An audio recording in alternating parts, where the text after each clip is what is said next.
Okay, I can see the attendees joining. Good morning, good morning. We'll give everyone a few minutes to join the webinar. Had a few registered today, so just checking your name, see if I recognize any of you.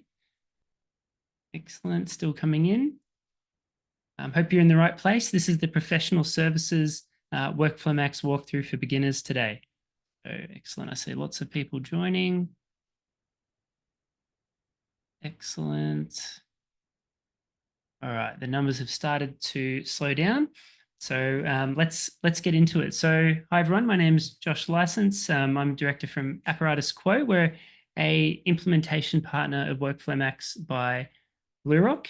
A little bit about me. I've been on this professional services journey for a while, starting out my career as an engineer, then working at the big end of town in professional services at Deloitte in the consulting team there, analytics and information management, and then moved to the small and medium business and entrepreneurs. So I actually joined BlueRock back in 2016. So I worked for BlueRock themselves in the business systems team. And that was my first introduction to WorkflowMax and the Xero ecosystem. So I've been working with WorkflowMax since 2016 in its old instance.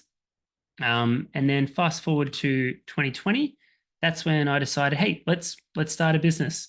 Why not? And that's when Apparatus Quo was founded, and really founded on the premise that we really want to help businesses scale their service-based businesses, use tech in a meaningful way to get time back in their day. And really, we want to act as facilitators to support businesses. So we're really focusing on WorkflowMax, Asana, and HubSpot as our core three software that we partner with. And since 2016, over 400 plus WorkflowMax projects. We've done a lot of coaching and advisory for professional services, for consulting firms, marketing agencies, engineers, architects, surveyors, and more. So if that's you, if that's your industry, awesome. We can share some tips and tricks from our experience. We're a team of 6. So myself, Von, Rain, Ash, Amy, and Nix. And really, we specialize in streamlined work management.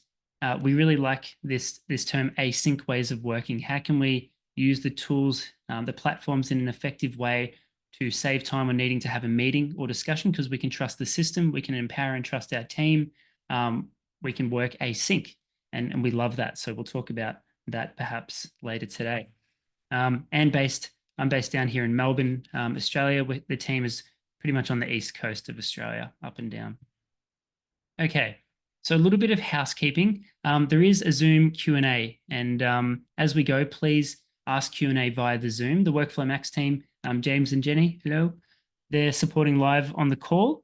We'll try and review as we go through as with selected questions, so they'll post them into me in the chat, perhaps to answer some live, but they'll support you in the Q&A.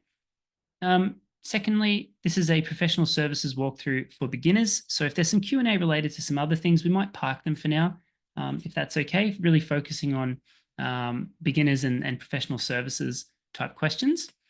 And I want to find out a bit about you. There's over 50 of you on the call now, so a bit of an interactive activity. So 3 questions. The first one will be, I want to find out what's your role in the organization. Are you a WorkflowMax beginner or expert out of 5 stars?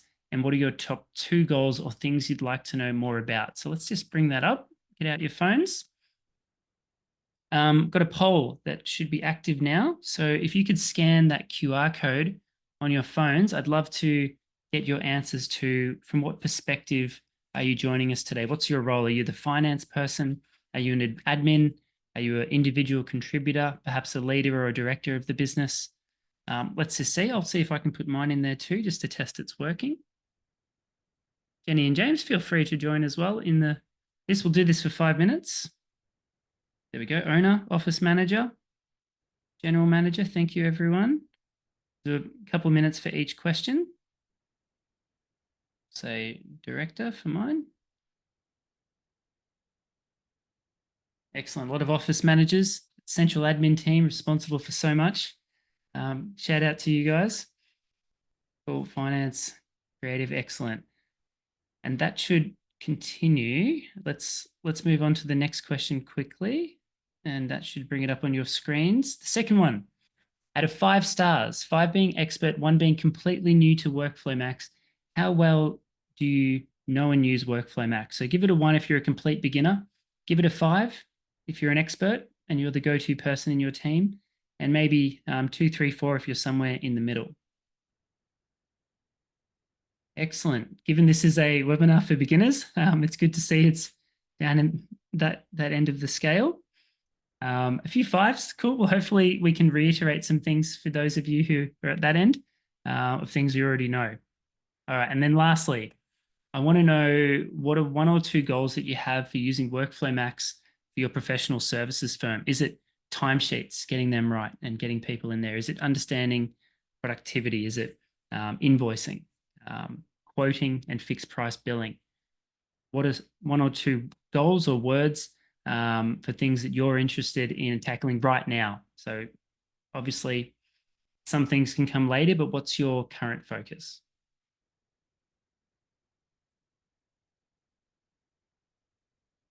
Excellent. I can see 16 participants typing. You can see that too on my screen. All right, invoicing and project management coming to the forefront. And this is great because I'll try and keep this in mind later on doing the demo, potentially talking through some of those nuances of invoicing, quoting, project management, especially.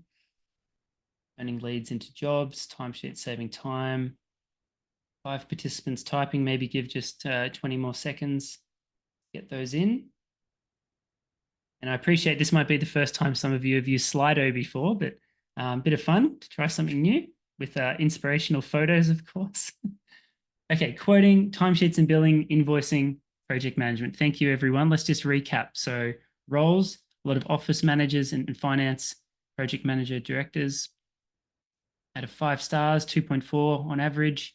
And top goals, quoting, invoicing, timesheets and billing, project management. Great. We'll be covering off some of these topics today. So let's get back to the presentation. All right. How are we going to spend the rest of today? It's 9:08 a.m. We do have a hard stop at 10 a.m. For a few of us. So we're going to go through very quickly, starting off with the change management side of things, because typically what we find working with professional services firms, and we work with firms anywhere from 5 people up to 200 plus using WorkflowMax, that's right. What's that change management approach for either onboarding for the first time or potentially like optimizing the platform, getting more out of the features that are there and available? I want to talk about that quickly. You can take a screenshot of just a bit of a framework on the screen for your own reference. 2, the business systems and which tool when. So WorkflowMax doesn't work in isolation. It works with other platforms, and understanding which tool your team should use when is a convention that you should discuss, debate, and land on as a team. For example, some businesses use other tools for capacity planning or other tools for their CRM and deals pipeline. So understanding where that crossover point is very important for every business. Then the majority of today, I want to go through what we call the job lifecycle, just from a beginner perspective, creating a quote that will address some of those quoting questions. How do we print that quote to look client friendly using a custom template? We'll talk about that. Creating a job. From that job, because we've got the quote on the job, we'll be able to send a deposit invoice based on a percentage or a fixed amount from that quote. At the same time, we might have some suppliers. That wasn't a big theme today, so I might just go over that quickly, but sending a supplier a purchase order, if they're not a staff member, we need to let them know you've got 5K on this job. Here's your purchase order. And then job managers, they want to know where is my job up to with respect to time, costs, reports, the data that's on my job. Is it on track? Time, budget, scope perspective.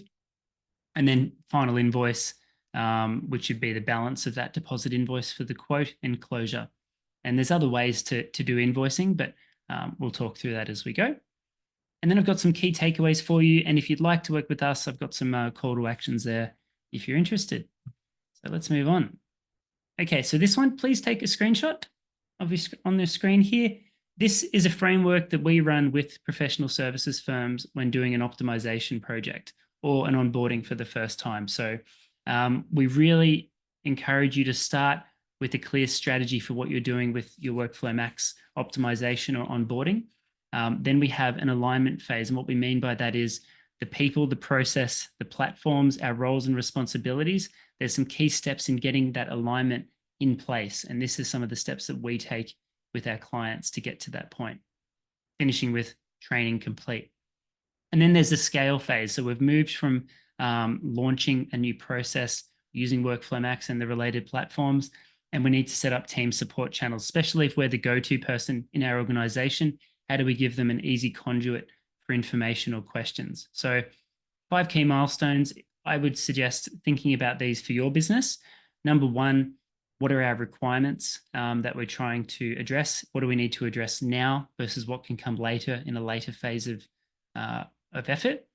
2, configuration. At some point, we've tested the configuration of WorkflowMax and we've landed on, okay, we want to have timesheets by duration.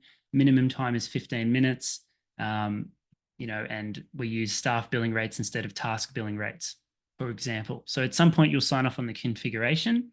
Then there's either a data migration if you're onboarding to WorkflowMax for the first time, but if you're updating something, you made a decision to do something differently and use the lead manager, for example, then we might need to backfill the lead manager with our current leads. So there'll be some data updates required that someone needs to do.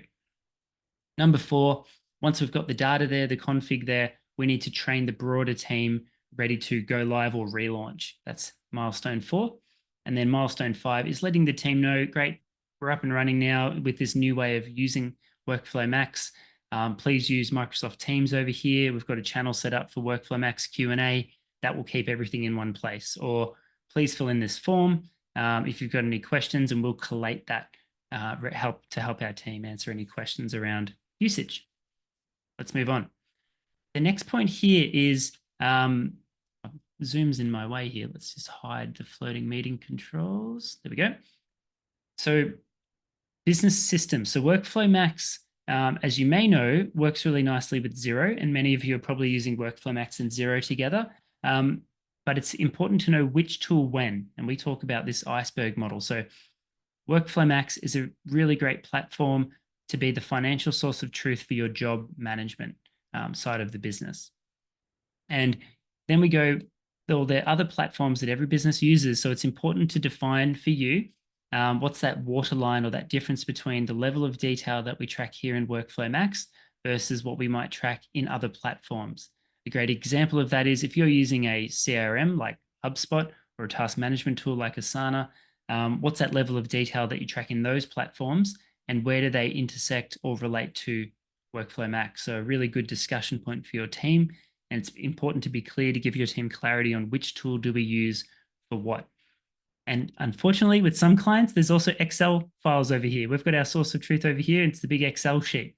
And if it's a source of truth, you should probably put that into your model as well. And hopefully move off Excel as a source of truth for things like that. Let's move on.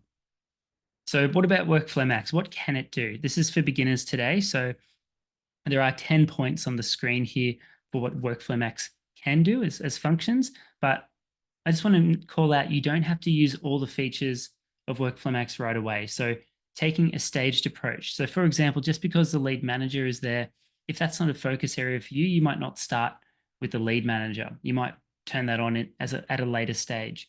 Scheduling capacity management. There are other apps and add-ons to go deeper into point 6 there. So as an example starting point for today, I want to go through the quoting feature, how quotes can turn into a job to give that job a financial target to compare against.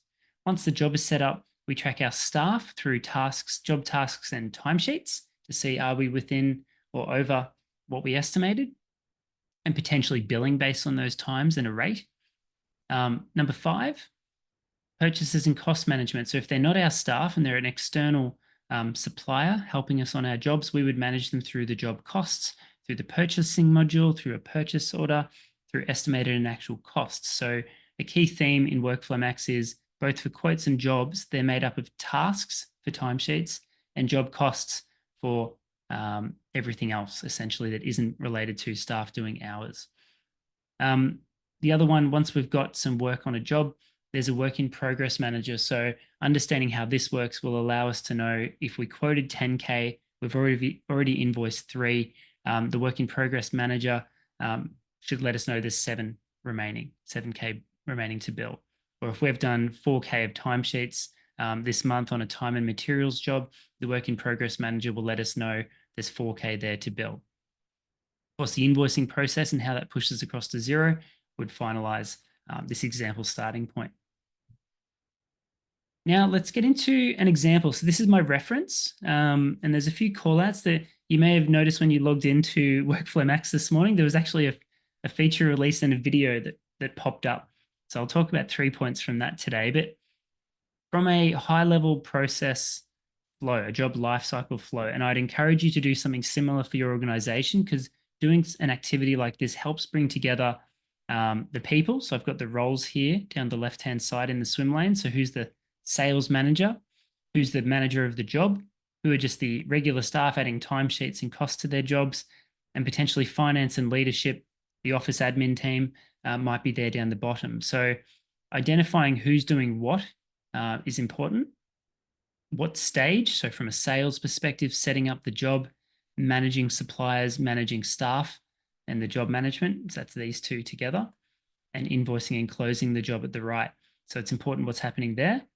And then the colors here. So I'm representing green to be steps that would occur in WorkflowMax, blue to represent steps that would occur over in Xero, and the white ones to represent what might happen offline. We might have a handover and briefing. So today, I'm going to go through an example where we've got a new identified lead. We want to create a client in WorkflowMax and then create a quote against them. And I'm going to show how to use a repeatable template to quickly create that quote. That's one way to quote. And also to print that out in a client-friendly document ready to send or email to the client. Once they accept, we'll create a job. And from that job, we'll talk about, I'll show you the staff allocation view, because now we've assigned staff to a job, we can see the impact on their time. I will go quickly over the supplier part. It wasn't as big of a point in our goals today, and move more to how do we enter timesheets on that job? How do they submit their timesheets? There's actually 5 different ways that staff and people can enter time in WorkflowMax. So choose your favorite. How does the job manager manage that job, review what's happening on it? And at this point, I'll also call out, there's an ability to, there's these new features. So I'll call out some of those new features at that point. Drafting invoices, sending them across to Xero, closing off the job, looking at the reports, and perhaps that's an input to the end of month closure process for the finance and leadership team. So let's take a look, shall we? I'll keep this up on the screen. So let's start with creating a client and a quote. So logged into my Albatross Quokka demo account here. Are we going? Yep, no messages yet from the team. So firstly, let's create a client. So today's example, we're working with Stark Industries. So if you're creating a new client that doesn't exist before, well, step 1, I would check, does Stark Industries exist? And they do, so I probably shouldn't create one. But if they didn't exist, you would click create a new client, bring in this detail here. The main callouts when creating this is you can put in the billing address that can show up on different documents. It looks a bit more professional to have their details. So if you capture this correctly now, that can push across to documents, to the jobs, and it can push across to Xero as well for billing purposes, depending on your settings. But I'll also say, if you've got some weird and wacky or interesting points that you'd like to capture against your clients, you can create custom fields in WorkflowMax. For example, maybe we've got some invoicing notes for the client that we just want to type out, in a free text box there. You can create that as a custom field, so every client has that. Here's one I prepared earlier, and I've even marked them as a favorite. So Stark Industries. So when you fill that out, it might look something like this. If you always have the same person being the job manager every time you create a job, that's what this is for. So Ash will always be the job manager for Stark Industries. That's not to say we can't change the job manager for one of those 4 jobs, but if you want to default the client manager and job manager, that's what you can do here. We've also got a standard markup. We haven't gone any custom options there. And from the overview tab, Notice they've got different addresses here. So if you've got multiple addresses, make sure you pop them in here and mark them as billing or postal. And underneath the company name, you can have contacts. So Tony Stark, the CEO of Stark Industries, we've added him as a contact. And here's just another quick tip that maybe some of you are aware of. But when you've added a contact like this, if you'd like them to be in emails by default, if you mark them as a primary contact equals yes, when we go to send a document like a quote or a job brief or an invoice from WorkflowMax, then Tony's name will be in the to field. If you'd like him to be in the CC field, you can put yes in this second one.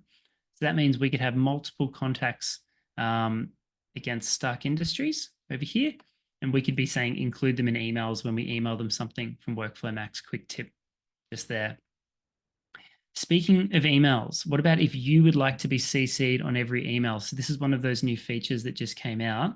But if you click on your icon at the top right and go into your profile, this new feature came out literally this morning or last night while I was sleeping. But you can now automatically CC yourself on emails you send from WorkflowMax. So feel free to save that and turn that on if that's for you. It's just under hitting your profile settings there at the top right to get into that. But in terms of the first step, we've created a client in this sales process. Now I'd like to create a quote for Tony Stark and Stark Industries. So I could do this in multiple ways from the client. I could go client actions, create a new quote. I could also do it from the quotes tab here, create a new quote, or maybe I'm in the quotes section of WorkflowMax and I'm clicking create a new quote. The difference being with the last one, it won't pre-select the client for me. So I prefer, we've already set up their details. Let's create a new quote from Stark Industries, pre-selected. So when I create a quote, make sure who's the quote for. It's for Tony from Stark Industries.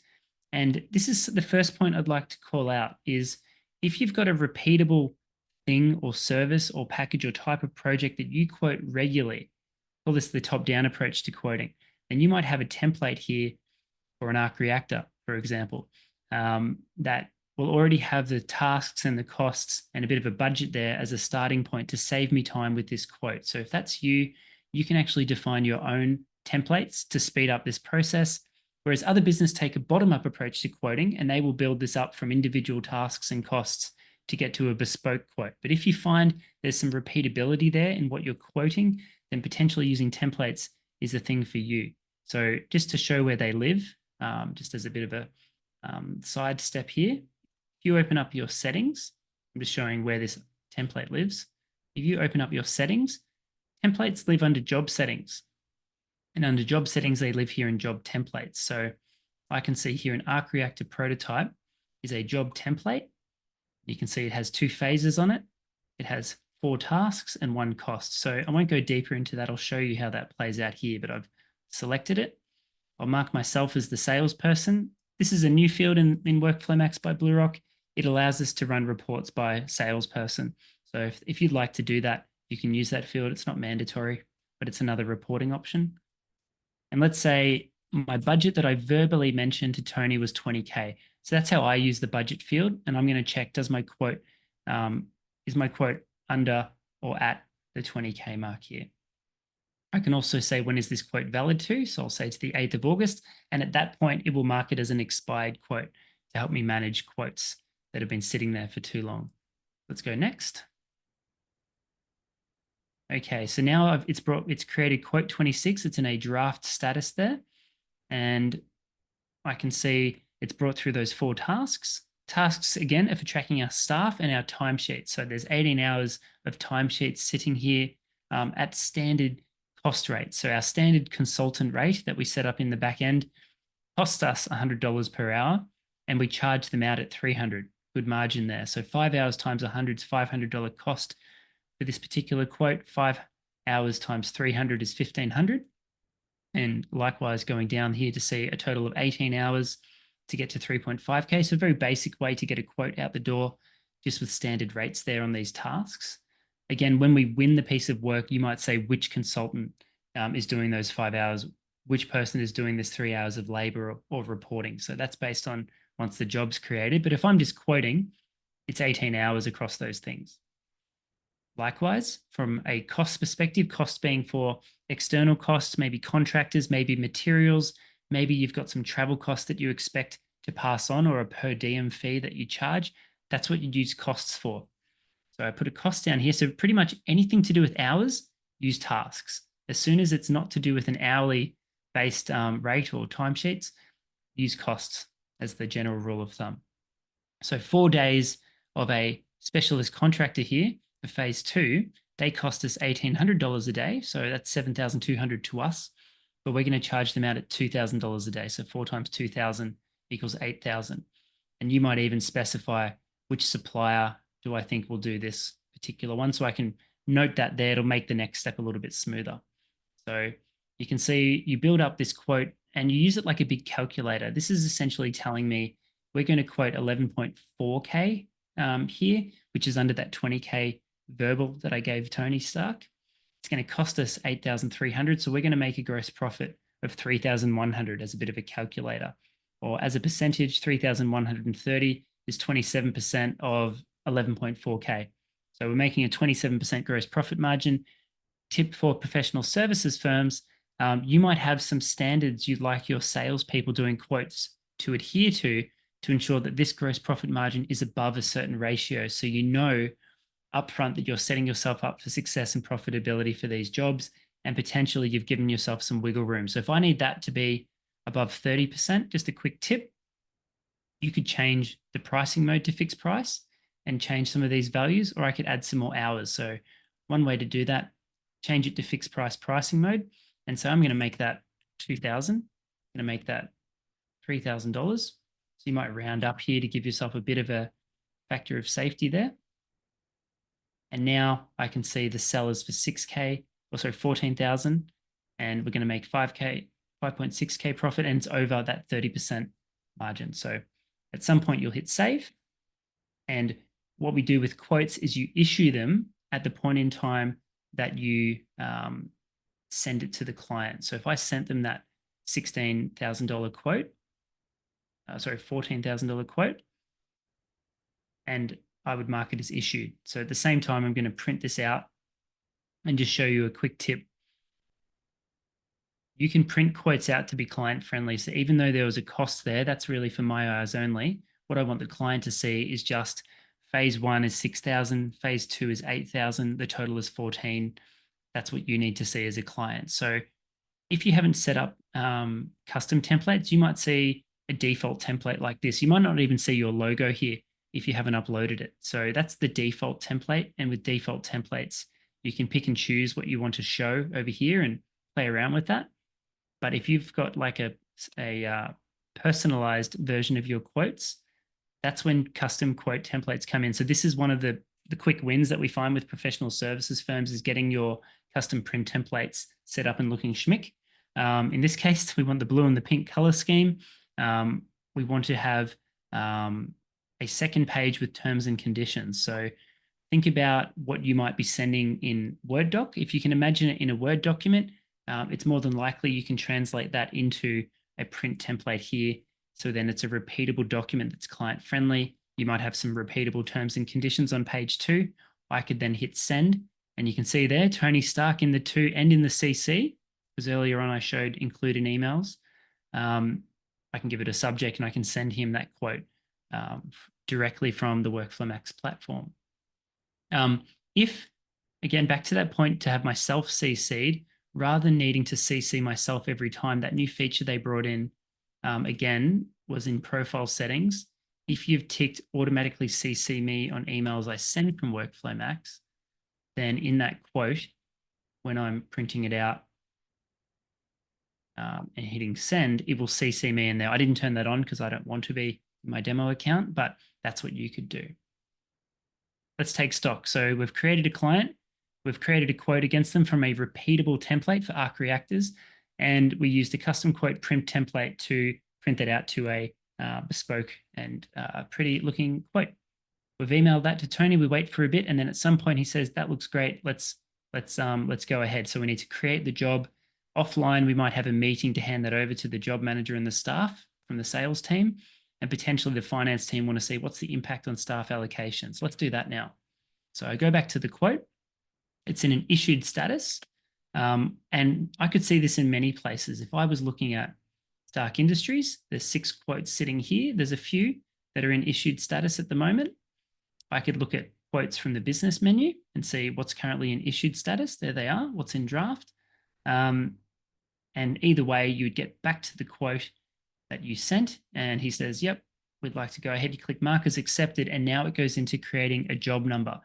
So a quick point for all of you, if you needed to track time in WorkflowMax, you need a job to track timesheets too. So before this job was created, someone would have to have an internal job with a sales task there to track their timesheets to do the quote. Some businesses like to create the job first so they can track time if they're working at risk before the job is won. That's up to you. Other businesses have an internal job marked as internal time and a task there for sales. So it just depends on your rules around tracking time when you're doing the sales process. But for me, I only created the job at this step.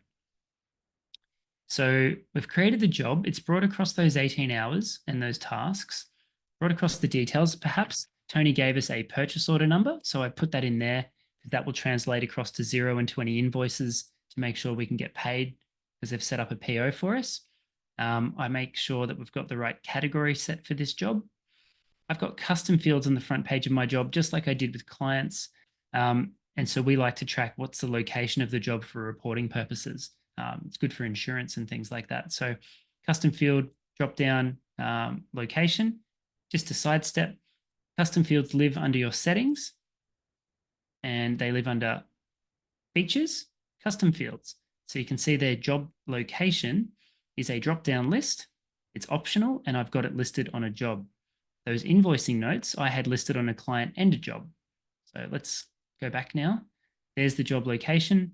There's any invoicing notes, invoicing to Tony direct, whatever you might want to say. If I was a salesperson, I committed to Tony, I'll make sure you get on to, you're the only one who receives the invoices. I might put that in some text here.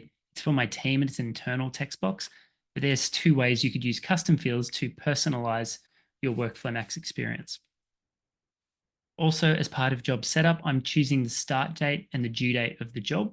Let's say it will finish at the end of July. This date is important for timesheet purposes. If this is future dated to August and someone tries to put a timesheet on it today, they're not going to be able to put timesheets on this job. So choose these dates carefully. Being that this should be the first date that you at least need people to do timesheets on this job. So I'm going to pick that today's date. Another point for professional services firms in particular, especially the bigger that you get as a firm, it's important about those roles and responsibilities as they pertain to a job. And that's why I did these swim lanes here, because it's important to go, how does this translate across to WorkflowMax, the job manager, the job partner? Well, here is how it translates across. So potentially Darren is the director on this job. Maybe Darren was the one who did the sale, but I'm going to be the job manager. So what we typically say is a rule of thumb, and again, this is a convention for each of you, but we say that the job manager is the person who is most across the time, the budget, the scope, and how this job is tracking from a status perspective. So they're the person we'd go to in the business to go, how is this job going for this arc reactor prototype? And if there becomes an issue and we need to escalate, then we go to Darren and we can bring Darren in as a bit of an escalation point. That's what those 2 are used for. You can run reports to show me Josh's portfolio as a job manager, show me Darren's portfolio as an escalation point, show me Darren as a job manager. So there's different ways that you can report on that. The job manager is quite special in WorkflowMax. That'd probably be the most important one out of those 2. Staff assigned, by ticking them here, this will allow them to see the job for timesheet purposes. So if John Smith is just a regular staff member with no access apart from timesheets, by putting him into this box and potentially assigning him to tasks will allow him to see the job for timesheet purposes. Just a point on staff being assigned. Again, one of the 3 new feature updates that just came through overnight was notifications. So I've been waiting for this for a long time. Obviously, it's fresh off the press this morning, but notifications, you'll notice, have now just come online. So you can see here, by assigning staff to a job, I could notify them that they've been assigned to the job. So coming back to this step, if I'd like John Smith to get an email or a notification within the platform, I can add him at this point. So new, fresh off the press, please test out notifications. Personally, I think less is more when it comes to notifications because we tend to ignore them. So make sure that they're fit for purpose and they're not overkill, because if you're getting too many notifications, what are we going to do? We're naturally going to ignore them. So make them meaningful. Choose those key notifications that you need to turn on and test them. Just like I was saying, it's that testing before you roll it out to the team. Cool. So 3 assigned, job manager, client manager. Now I'm getting down to the tasks. I'll just save this at this point.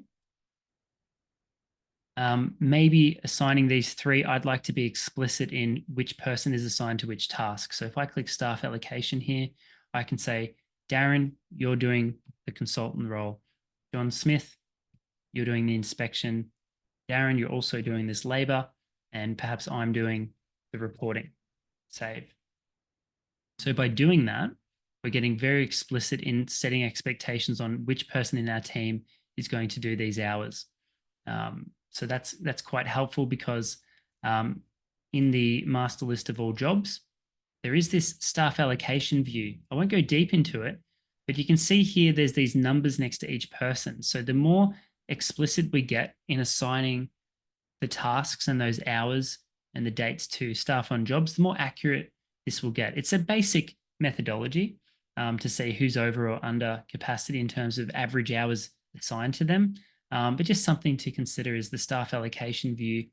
That's a downstream impact of assigning staff, of giving a start date and a due date, and explicitly assigning them here. So what it just did in the background was it looked at those 18 hours, and it looked at the 9th of July to the 31st of July, how many working days are there? So, 4, 5, 10, 13, 17 days.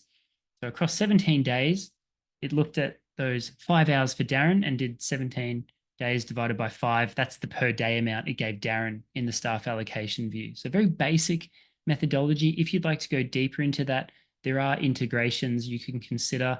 I think there's like Run and PlanRight. There's a few extensions there if you want to go deeper into capacity planning. And I think I saw that as one of the goals today. So this is basic capacity planning based on what's in WorkflowMax. To extend on that, there are integrations. I'll pause on that point though. So let's see where we're up to. We've created the job. We've handed it over to the team with the meeting. We looked at the staff allocation view. I'm going to skip over suppliers for now, but essentially we could create a purchase order for Specialist Supplier Co. for $7,200 and send that to them in the tool using the purchase order module. And then the job manager would be able to track in the financials tab, any purchase orders there as well. But in the interest of time, I'd like to focus on some other things at the moment. So imagine that we did that.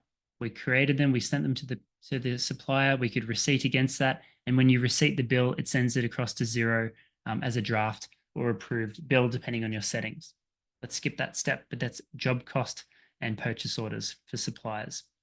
Staff. And in here, I had the recently released features, CCing yourself onto emails I mentioned, notifications I mentioned. The last one here, to-dos on a job. This has come back by popular demand. So if I'm managing the job and I want to say, Darren, what are the checklist of things I'd like you to do in here? For those of you who remember the old WorkflowMax by Xero, there was actually a to-do on this page. And they recently just brought this out overnight. So if I said you need to do these little subtasks, it's very basic functionality, but at least on the front page of the job. Now, if I come back to this, I can say, Darren, within your 5 hours, I expect you to do these 3 things. Oh, don't want that one, remove it. Very basic. It doesn't really have much functionality, but if you'd like a checklist on there that typically goes with what you'd expect them to do in that 5 hours, that checklist or that task list is now showing again on the front. And the way that you show it is by hitting the cog icon on the task table and make sure that you've got it turned on. If you've got it turned on, then it will show up under there. If it's not something for you, and I personally don't use it, I turn that off just to bring it back to that view. So quick tip for everyone, have a look at this cog, have a look at hiding or showing different columns in their order to get this view here exactly what you need. So each person, that's personal to you. So you choose what you want to see on the list here. What columns you want to see. It's the same for the cost table. Also based on access settings, if you're not allowed to see certain things, it won't show them there. So have a play with that. And that's the to-dos on a job. Entering timesheets. I do want to cover off these 5 ways to enter timesheets very quickly. So if I'm Josh License doing reporting on job 32, I've got 5 ways to do my timesheets. So from the dashboard, I can click quick add, enter time. I can find job 32, reactor. I think there's a few reactor ones in there. Job 32, reporting phase 1, 3 hours today. Write some notes. This billable flag is also something you can turn on and off for the staff member. If you just like that to default to something, you can turn that off so they don't see that toggle. But I've just done 3 hours today. That's the first way to do time through, again, the dashboard, quick add, enter time, which is a pop-up 1 timesheet entry at a time. Second way that you might add timesheets, quick add, enter weekly time. This is a personal favorite of many. Let me unlock my timesheet here. So in this one, it's a blank slate. And as you move forward in the weeks, you might say, copy what I did last week as a starting point. That's a nice feature. And then as I put hours in here, I could just say 8 hours a day for each of them, unless the job is completed, no further timesheets. So let's go this job. Go. So 3 days, 8 hours a day. I can put my timesheet notes in there and hit save. And in that product update that you might have seen pop up this morning, I saw that Galti from the product team mentioned that they might change the way that these notes look on the screen. But for now, you put them in there, hit the tick box, add a note for that 8 hours, and you see it's got a little green arrow there. Note updated successfully. And I can see over the week, over the days. I love this view because I can see the total for Wednesday, and I can also see the total for my reporting for the week 24 hours. Right, so you save that as you go. That's the second way. And because I didn't put time to those other ones, I can bring them back by hitting copy previous week if I wanted to bring those other ones back in. But every time you save, it just looks at that. Third way, hitting the clock icon up here, choose the date of interest you want to put timesheets down to. Let's say Saturday, doing some overtime. I could say job 32, or let's go reactor. There it is. Select my task, write some notes there. You need some time, Josh. There you go. Add it in. Done. So that's another way to get the time in there. If I was to refresh this, or go back to my timesheets, should have been in there for Saturday. Maybe I didn't save it properly. So that's the third way. The fourth way, on the job itself, if I'm on job 32, I can click on the timesheets tab. And if I've got the right access, I can enter timesheets on behalf of other people. If Darren's away, I could put some time on there for him or for John Smith, whatever it might be. And you can see they will be blocked if they've already locked their timesheets for that week and submitted them. So John Smith, 3 hours for that day, add some notes. I can add timesheets that way. There's John Smith. Cool. And the last way, the fifth way, is using the mobile app. You can use iOS or Android, search for WorkflowMax by BlueRock, and it's got a nice little interface there, in some ways similar to this pop-up up here to pick the day of the week, and you can log time, you can submit for the week up here. But that timesheets focus, essentially at some point, someone's going to get to a point for the week that they're done, and they need to submit their timesheet for the week. And that's their way of telling you as the office manager, as the admin team, as leadership, that their timesheets are done for the week. So in an ideal scenario, you have everyone with a green tick for the week. And if they don't, you know who to chase to get their timesheets in for the week. And at some point, I love this, you can bulk select and submit everyone's timesheet. Sorry, John, you didn't get your timesheets in on time. Come to us if you need to get any of them in there. That's something that you can look at. So that's enter timesheets and submit them weekly in the 5 different views. The job manager themselves, conscious of time here, the job manager themselves will be looking at their job, saying, how is my job going? So straight away, I can see we've used 33 hours, we're 183%. We've got minus 15 remaining and 23 days left before the due date at the end of the month. So as a job manager, I'm getting a bit worried about this job. I can see reporting is blown out by 24 hours. That Josh can't be trusted. Overall, we're 33 on 18, or over by 15 hours. And from a cost perspective, this hasn't been incurred yet. So we need to chase up the specialist contractor, send them the purchase order, get the bill, and we need to follow up this person for going over their timesheet allowance. If you'd like to block them off and you know reporting's done, you can actually complete tasks here.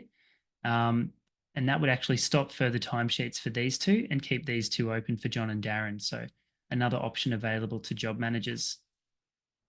Let's shift gears and then say, let's do the two invoices and before we close for today. So if that's our management of jobs and the timesheets and seeing how our staff are going and getting them to submit their timesheets and review that, let's look at invoicing through to Xero and drafting. So in this particular situation, we're empowering the job manager to draft the invoices in WorkflowMax.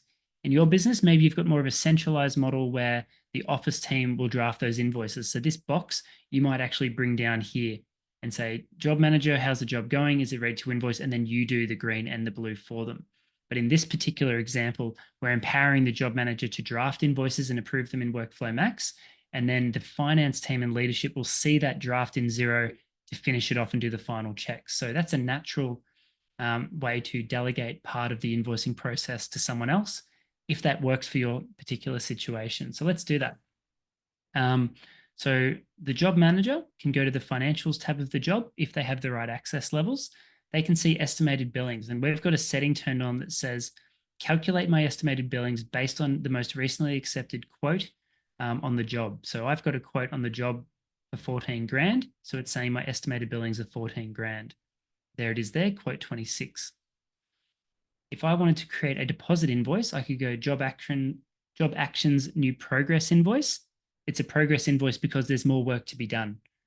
It's a final invoice if I'm looking to close off the job after that invoice. But let's go progress.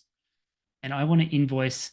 There's 4 different ways to invoice here. I know this was the theme. Today, I'm going to focus more on the quoted ways, but for each job, it's very good. It's very important to define, is that job based on actual time and materials? So the actual time added to the job multiplied by a standard rate equals an amount we're going to bill the client at the end of the month based on actual timesheets entered and costs marked as billable added to the job?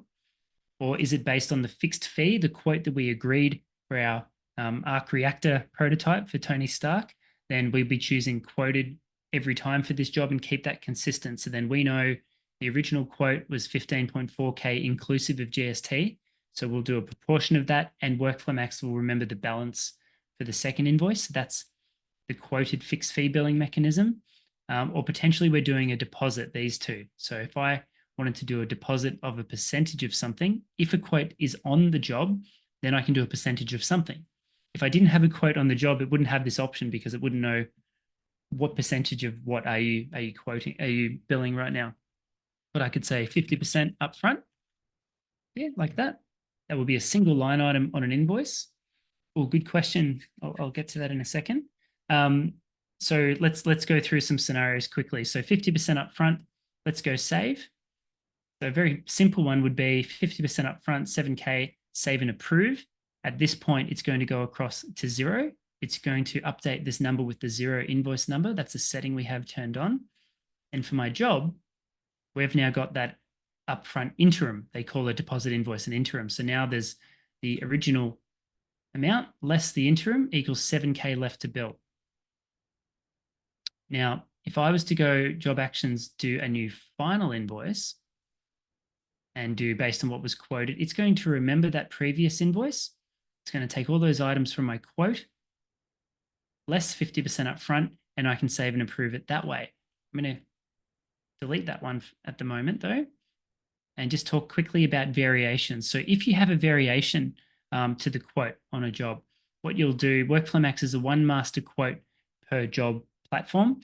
So we would need to create a new quote to be set as the standard for this job. Maybe it goes up to 20 grand. So if that was the case for you and you're keeping the same job number, I'd create a new quote on that job in draft.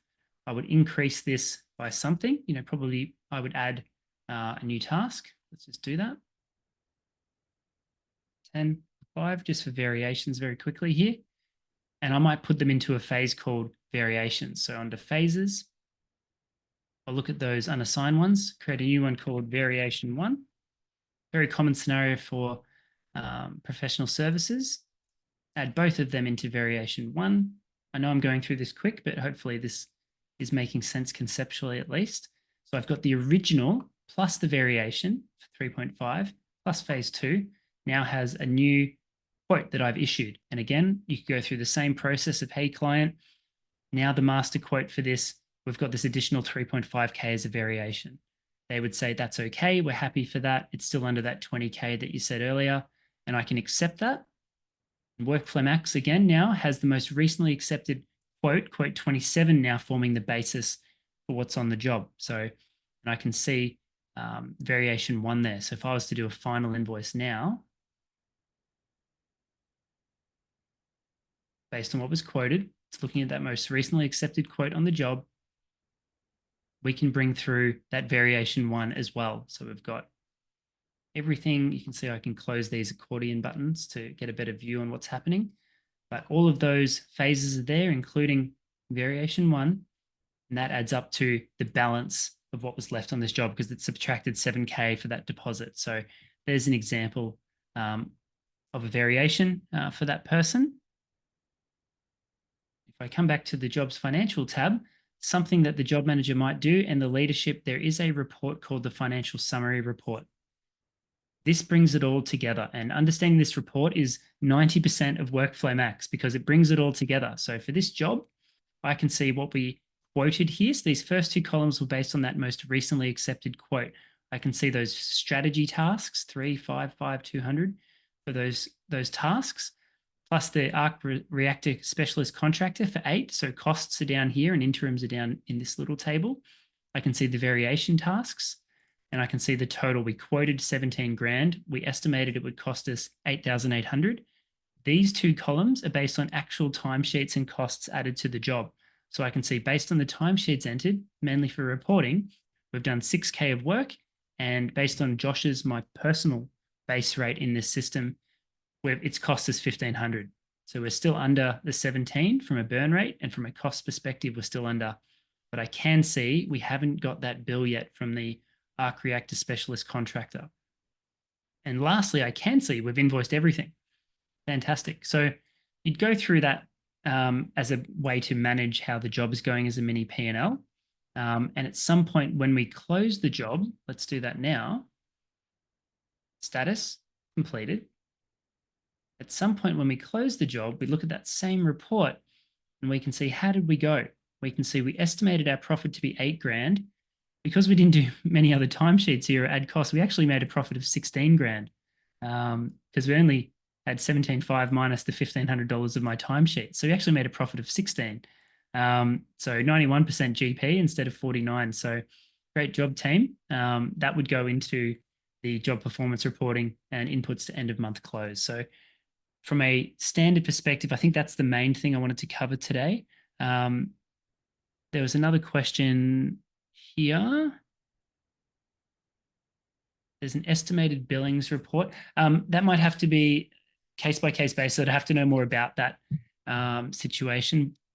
A reason for work done, not billed, not to be included in estimated billings report, possibly because of the steps you've taken to get to that estimated billings report could be the reason for that estimated billings report not lining up. It might be some settings based on estimated billings determine estimated billings based on an accepted quote, or determine estimated billings based on actual time spent on the job. So there's a few variants of that issue to unpack, but in the interest of time, I know we've got 5 minutes left.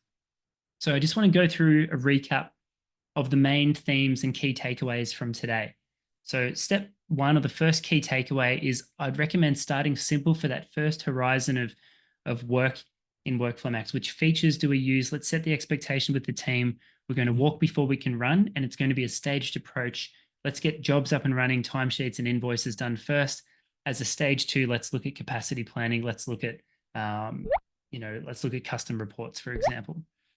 Second point, planning ahead and for a staged testing approach. So typically for big professional services firms, we allow like 6 weeks for each phase of change. It does take a bit to get everyone on board, but we work with businesses over 100 staff, so it might be different for you. Point 3, being really clear in your business which tool when. If we've got HubSpot in there, it's going to be interesting to say, when does that deal get one in the pipeline to create a job over here? What do we do with quotes? Which tool when is as a convention, as a team? Very good to document that, to map it out and be clear for the team, give them clarity, which tool to use when.